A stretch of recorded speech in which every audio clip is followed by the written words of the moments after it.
सो hey guys, फिर से हम आ चुका है द फेट बिलियन एपिसोड 7 के साथ। जिसने पिछले वाला एपिसोड नहीं देखा, वीडियो डिस्क्रिप्शन आपको प्लेलिस्ट का, इस सीरीज़ का पूरा प्लेलिस्ट मिल जाएगा, जाके 1 बाय 1 जितना सारा वीडियो नहीं देखा जाके देख लेना। तो अभी के लिए फिलहाल बिना टाइम वेस्ट किए एक इंट्रो के साथ वीडियो स्टार्ट करते हैं।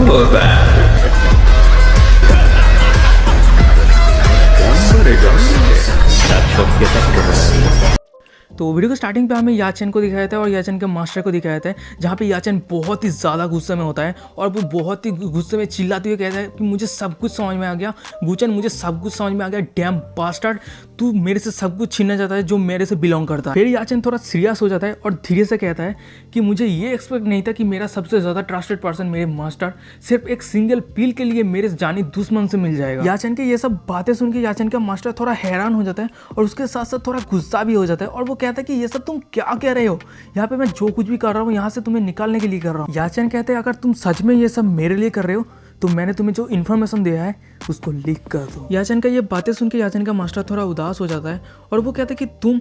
फिर वो गुचन का दिया हुआ वो पिल देखता है और वो धीरे से कहता है याचन को कि तुम अगर इतना जोर दे ही रहे हो तो तुमने जो कहा वो मैं करूँगा। याचन का मास्टर ये बातें कह के यहाँ से जाने लगता है इन्फॉर्मेशन लीक करने के लिए और ये देख के याचन बहुत ही ज़्यादा खुश होता है और वो हंसने लगता है और फिर वो कहता है कि मास्टर मुझे पता था कि आप मुझे इस समय में कभी भी धोखा नहीं दे सकते। याचन का मास्टर याचन के ऊपर मन में गुस्सा होता है और वो चला जाता है इन्फॉर्मेशन लीक करने के लिए और तभी गुचन के सिस्टम से नोटिफिकेशन आता है कि याचन और याचन के मास्टर के जो रिलेशनशिप था उसको टूटना स्टार्ट हो चुका है और जिसकी वजह से याचन को 80 फॉर्चून वैल्यू डिक्रीज हो चुका है और आपका 400 तक फेट वैल्यू इंक्रीज हो चुका है। सीन शिफ्ट होता है, हमें किसी को बातें करते हुए दिखाया था जो यंग मास्टर को कहता है कि यंग मास्टर अब जो कुछ भी करे सिर्फ एक बचे हुए सोल के लिए और अभी तक आप याचन को मार क्यों नहीं रहे हो। फिर हमें दिखाया था कि वो दोनों और कोई नहीं, वही बुड्ढा होता है और उसके साथ ही साथ यंग मास्टर गुचंग होता है और यंग मास्टर गुचंग उस बुड्ढे का जवाब देता है कि एल्डर मिंग, आपको क्या अभी भी याद है कि हम लोयर रिलम में क्यों उतरे थे। फिर गुचंग का ये बातें सुन के वो बुड्ढा टोटली शॉक हो जाता है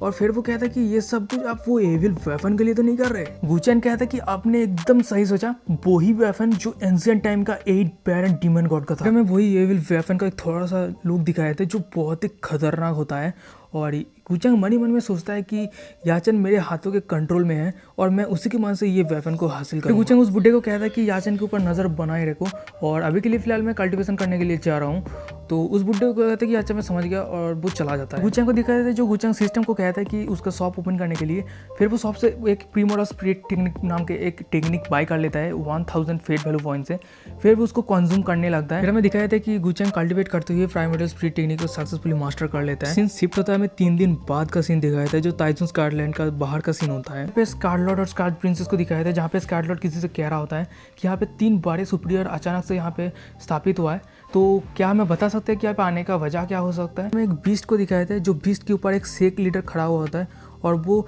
स्कारलॉर्ड को कहता है कि तुम्हारे इस टाइजन स्कारलैंड के अंदर एक स्पिरिचुअल वैनिस है जिसको तुम्हारे वो सुप्रीम एल्डर प्रोटेक्ट कर रहे थे और हमने अभी सुना है कि तुम्हारा वो सेक लीडर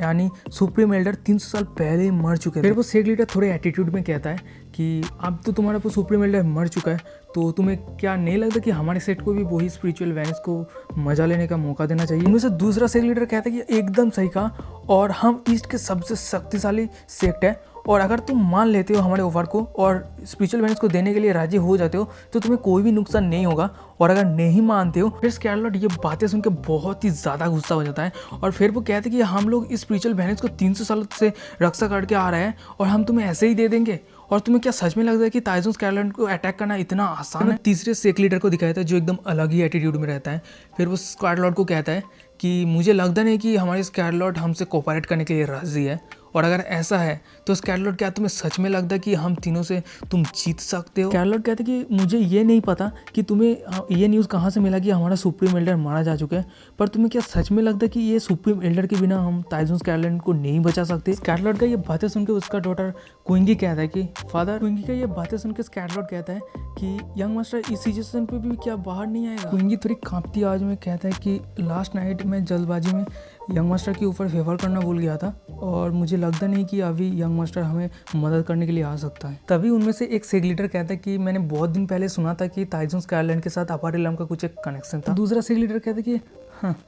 अपर रिलम के साथ टाइजन स्कारलैंड का कनेक्शन तो बहुत दिन पहले ही कट हो चुका था और टाइजन स्कारलैंड के पास अभी की इतना एबिलिटी है कि वो अपर रिलम के साथ कनेक्शन रहे। वही सेक लीडर कहते हैं कि मेरे पास जो सान एम्पेरर लिमिट टावर आर्किटेक्चर है इसके मदद से मैं आसानी से स्कार्ड एम्परर रिलम के कल्टिवेटर को भी आसानी से हरा सकता हूँ। तो वही आर्टिफैक्ट को यूज़ करने लगते हैं और एक बहुत ही पावरफुल एनर्जी क्रिएट होता है। और ये देख के स्कारलॉर्ड थोड़ा सोच में लग जाता है और वो सोचता है कि यंग मास्टर आप अगर इस सिचुएशन पे बाहर नहीं आए तो ये बुढ़ा आपसे कोई भी नाता नहीं रखेगा। ये सिचुएशन देख के क्विंकी कहते हैं कि फादर मैं अभी यंग मास्टर के पास जा रहा हूँ, मैं उससे माफ़ी मांगूंगा और यहाँ पे आने के लिए रिक्वेस्ट करूँगा। ये सब सिचुएशन देखिए उनमें से एक सेक लीडर कहता है कि एक स्पिरिचुअल वेनेस के लिए तुम्हारे सेक लीडर को पूरा डिस्ट्रॉय करना चाहते हो। ये बातें सुनकर स्कारलॉर्ड बहुत ही ज़्यादा गुस्सा हो जाता है और कहता है कि चुप हो जा बास्टर्ड। से एक सेक लीडर कहते हैं कि अगर तुझे सच में मरने की इच्छा है तो मैं तेरा जो इच्छा है वो पूरा कर देता हूँ। फिर वो उसका जो स्पिरिचुअल पावर है वो आर्टिफैक्ट के ऊपर इंजेक्ट करने ही वाला था, अचानक से एक बहुत ही पावरफुल ओड़ा उसके ऊपर अटैक करता है और ये देख के बहुत ही हैरान हो जाते हैं दूसरे सेट के लीडर और उसके साथ साथ जो लोग भी आए थे, उसके साथ जो बीस्ट भी थे वो भी डर के मारे हालत ख़राब हो जाता है। और एक स्कारलॉर्ड जो होता है वो कहता है कि अरे ये तो, और उनमें से जो सेक लीडर थे वो कहता है ये कौन है जो इसका इतना टेरिफाइंग पावर है। उनमें से उसी सेट के एक बंदा कहता है अरे ये तो स्कार्ड सुप्रीम रिलम का पावर है, क्या ये सुप्रीम एल्डर का पावर है? क्या वो बुढ़ा अभी तक मरा नहीं? जो पावरफुल हो रहा था वो किसी और का नहीं, यंग मास्टर वुचेंग का होता है और वो मन ही मन में बोलता है कि तो ये प्रिमिटल स्पिरिट का पावर है। फिर वो खुद से ही कहता है कि लगता है सभी लोग आ गए हैं तो अब नेक्स्ट शो शुरू होने वाला है। और इसी के साथ ही हमारा आज का एपिसोड खत्म होता है। वीडियो कैसा लगा मुझे कमेंट करके ज़रूर बताना और आपका ओपिनियन देना मत भूलना, क्योंकि आपके ओपिनियन के ऊपर ही मेरा वीडियो डिपेंड करता है कि कैसा बनने वाला है नेक्स्ट टाइम। तो आई होप अपना ओपिनियन देना मत भूलना और अच्छा लगा तो वीडियो को लाइक करना, चैनल को सब्सक्राइब नहीं की तो चैनल को सब्सक्राइब कर देना इस तरह का एपिसोड पाने के लिए। तो तब